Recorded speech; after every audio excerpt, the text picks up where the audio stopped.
मैं कुंभ में नहाने के लिए गया था, तो वहाँ जब नाव में बैठा तो दो नावों के बीच में ये उंगली मेरी आ गई और पूरा यहाँ से ये उड़ गया। तो ये जो पेशेंट है इनके राइट लिटिल फिंगर जो छोटी उंगली होती है वो कुंभ में जब ये गए तो दो बोट्स के बीच में आ गई और क्रश हो गई। तो वहाँ इनको कुंभ में ही फर्स्ट एड दिया गया और फिर कुछ डॉक्टर्स को इन्होंने दिखाया तो उन्होंने कहा कि ये ऐसा करते हैं, यहाँ से उंगली का ये हिस्सा काट देते हैं और वो कर देते हैं। मैंने कहा ये तो मैं हो जाऊंगा। तो मुझे लगा कि नहीं, उंगली तो इट्स वेरी इंपॉर्टेंट। हम कभी भी कोशिश यही करते हैं कि हम बचाएं रादर देन काट दें। तो हमारे पास एक सॉल्यूशन अवेलेबल था। यहाँ पे उनकी उंगली कटी हुई थी जैसे कि आप फोटोग्राफ में भी देख रहे हैं, और हमने एक क्रॉस फिंगर क्लैप लिया। हमने क्या किया, दूसरी फिंगर जो रिंग फिंगर थी उससे एक क्लैप उठाया और उसके ऊपर एक कवर दे दिया। और मैं बड़ा सेटिस्फाइड हूँ इससे कि इन्होंने बिना पेन रहित मतलब में और बहुत अच्छी तरह से इन्होंने इसे ऑपरेट किया। 21 डेज के लिए दोनों उंगलियां बंधी रहती हैं और 21 डेज के बाद हमने उनका जो है ये डिवाइड कर दिया। डिवाइड करके और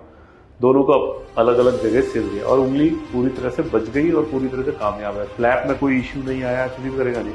तो जो ऐसी सिचुएशन होती है जहाँ क्रश इंजरी हो जाती है, जहाँ ऐसा लगता है कि काट देना चाहिए, हमारे पास कई सारे सॉल्यूशन होते हैं। तो इटर्नल हॉस्पिटल में या हमारे पास जो है सुपर स्पेशलिटी में, हैंड सुपर स्पेशलिटी में ये सारी सुविधाएं हैं कि हम कोशिश करते हैं कि बचाएं। कई बार हमारा पल्प कट के आ जाता है, कई बार उंगली मिक्सर में आ जाती है, कई बार जो है चाकू से कट जाती है, कई बार जो है मशीन में आ जाती है। दरवाजों में बच्चों की उंगलियां बहुत कटती हैं। इन सब सिचुएशंस में हम उंगली को पूरी तरह बचा सकते हैं और पहले जैसा नॉर्मल कर सकते हैं, जिसमें कि नाखून भी होगा, महसूस भी होगा, सब कुछ होगा। तो प्लीज जब भी कोई ऐसी क्रश इंजरी हो तो उसको इग्नोर नहीं करें और एकदम से काटने के डिसीजन पे नहीं जाए। Thank you so much.